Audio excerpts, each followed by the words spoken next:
Olá, eu sou Adriano Nunes, este aqui é o Dialoguei. E no vídeo de hoje eu quero conversar com vocês sobre algo que eu venho refletir aqui no Dia da Consciência Negra. Será que na nossa atual sociedade realmente dá pra ter uma relação de amizade entre uma pessoa branca e uma pessoa negra? Senta aí, bora conversar?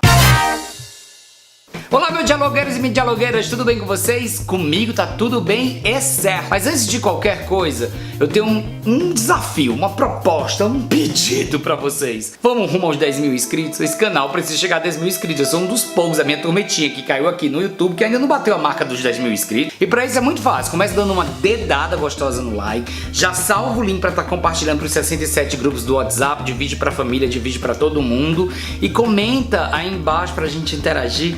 Vamos lá? Rumo aos 10 mil, se Deus quiser. Galera, eu quis trazer esse vídeo pra vocês porque eu passei por um episódio de 2018 que não vem ao caso aqui eu relatar o episódio em si, mas sim a grande lição do que eu passei desse episódio, onde eu acabei expondo uma amiga negra numa situação muito inconveniente. Ela acabou sendo subjugada e prejudicada pela qual o grupo ela pertencia entre os outros influencers negros. E a época, quando eu e ela passamos por isso, embora a minha intenção, eu tenho consciência disso, de que eu não fiz por ela ser negra, um dia conversando ela relatou pra mim assim: Adriano, eu tava conversando com X e X virou pra mim e falou assim: mas Joyce, como é que você ainda confia em ter uma amizade com uma pessoa branca? E quando ela me disse aquilo, eu fiquei muito chocado. E ao mesmo tempo que eu fiquei muito chocado, eu parei pra refletir um pouco sobre esse questionamento. Primeiro, é importante que a gente entenda, quando a gente tá num papel de opressor ou a gente ocupa uma camada na sociedade que é muito confortável, porque a gente já tá numa situação de muitos privilégios, como somos nós, pessoas brancas. Quando a gente escuta qualquer comentário que destoe um pouco como violento ou agressivo de alguma minoria, a gente tende a desmerecer e já apedrejar esse comentário e dizer: mas como assim? Essa minoria tá me agredindo desse jeito? E nossa, eles que combatem tanto pra não ter violência. E aí a gente esquece que essas pessoas que já são muito sofridas e machucadas de muitas violências, nada mais natural que elas, em determinados contextos, reajam de maneira agressiva. Então, tendo isso exposto, a minha primeira reação ao ouvir isso foi ficar completamente magoado. Eu disse: nossa, mas que loucura, Joyce. Nossa, que mundo violento é esse? Como assim? Como é que a gente não pode ser amigo? E, enfim, tentei arranjar várias outras justificativas, porque na minha razão, eu não tinha feito nada por ela ser negra, teria feito isso com qualquer outra amizade no contexto da situação do problema.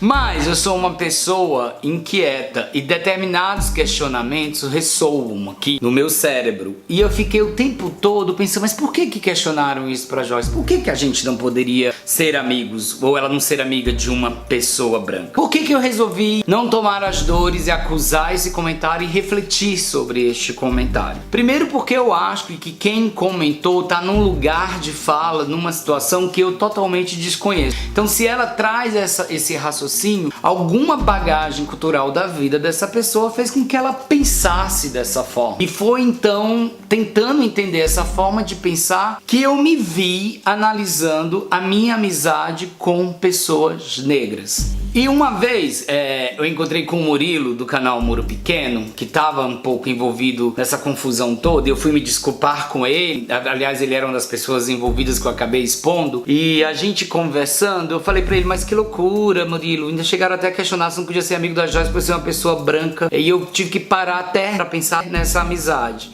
E aí ele virou pra mim, com toda clareza, lucidez que o Murilo tem, ele falou assim: que bom, Adriano, que bom que você esteja pensando sobre isso. E eu já acompanho o canal do Murilo, eu já aprendo muita coisa com o Murilo. Foi de novo uma outra frase que eu levei pra casa. Então esse vídeo hoje sobre a consciência negra, que não é só uma data, não é só um feriado, eu acho que é importante sim que nós, pessoas brancas, comecemos a refletir as nossas relações com pessoas negras. Porque quando eu vou fazer essa análise, esse contexto, eu olho a minha vida como um todo. Primeiro, eu cresci na Casa Grande. Eu Eu cresci dentro da minha família, mamãe trazendo pessoas mais simples do sertão, que não tinham oportunidade na vida, para ela dar essa oportunidade, ela trabalhar nas nossas casas e ela poder estudar, ter alimentação e moradia. E um salário lá combinado entre elas. Então, se eu for olhar, por mais que eu tenha sido educado a respeitar as pessoas de maneira igualitária, o racismo, ele vem muito associado ao classismo. Então, eu não fui criado sob o olhar dessa cultura, dessas pessoas envolvendo. Na minha escola tinha pouco. E os amigos negros que hoje eu tenho, não recordo nenhum agora, tenha realmente a mesma situação econômica que a minha. É sempre uma relação, quando a gente para ver esses contextos, de muito aprendizado. Quando eu começo a sair do meu lugar de conforto e passo a ter um pouco mais de alteridade sobre as dores e as questões dela, sobre a cor dela. Então, é inadmissível ainda hoje nós querermos tratar de qualquer assunto dito posto que os direitos já são iguais. Existe sim uma larga escala de diferenciação entre o meu mundo como pessoa branca e o mundo dela como pessoa negra. E isso me lembrou, vou até pegar aqui para vocês, espera aí um minutinho. O pontapé inicial que eu aprendi a começar a sair da minha zona de conforto. Primeiro, gente, que assim, pessoas brancas, a gente que tá num lugar mais privilegiado tende a doer muito desconstruir, porque a gente vai para um lugar que a gente não quer se reconhecer nele, né? Que é um lugar onde a gente carrega racismo. Mas o que é importante a gente tirar essas camadas para a gente começar a entender o assunto. E esse livro foi o grande divisor de águas para tratar disso. Brasil, uma história biografia da Lilia Schwartz e Heloise Stalin. Eu acho que eu já comentei aqui em outros vídeos. Ele é um livro que as autoras pensaram em escrever eles quando elas foram assistir 12 anos de escravidão no cinema, que ao sair da sala de cinema escutou de umas brasileiras dizendo: nossa, viu a escravidão nos Estados Unidos, que horror, imagina, que horror, como isso não aconteceu no Brasil. E aí elas perceberam como nós, sociedade, não sabemos e não conhecemos a nossa história para achar que nos Estados Unidos a escravidão foi tão horrenda. Então aqui é uma espécie de história do Brasil que não é contado, ou não é,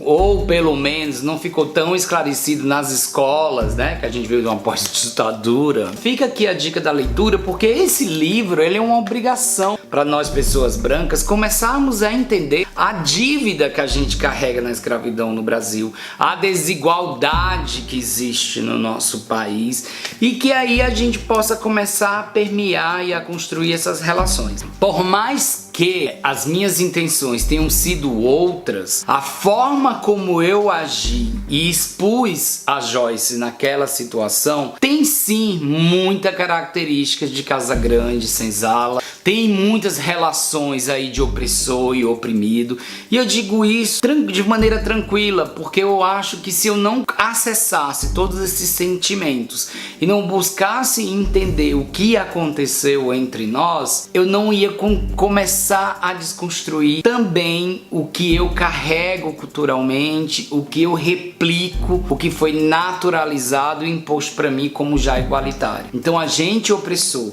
que se defende dizendo que os direitos já existem, já somos iguais, a gente está omitindo um papel importante de voltar duas casinhas e procurar olhar e enxergar ao outro. Eu espero de verdade que você que esteja assistindo o meu vídeo possa buscar essa viagem de si e tentar se reconhecer geopoliticamente em comparação às diferenças. Então façam esse exercício de quantas pessoas negras passaram pela sua vida, como foram essas relações com essas pessoas negras nos contextos socioculturais da sua vida e como você vê um mundo próspero à frente, incluindo realmente essas pessoas de forma igualitária.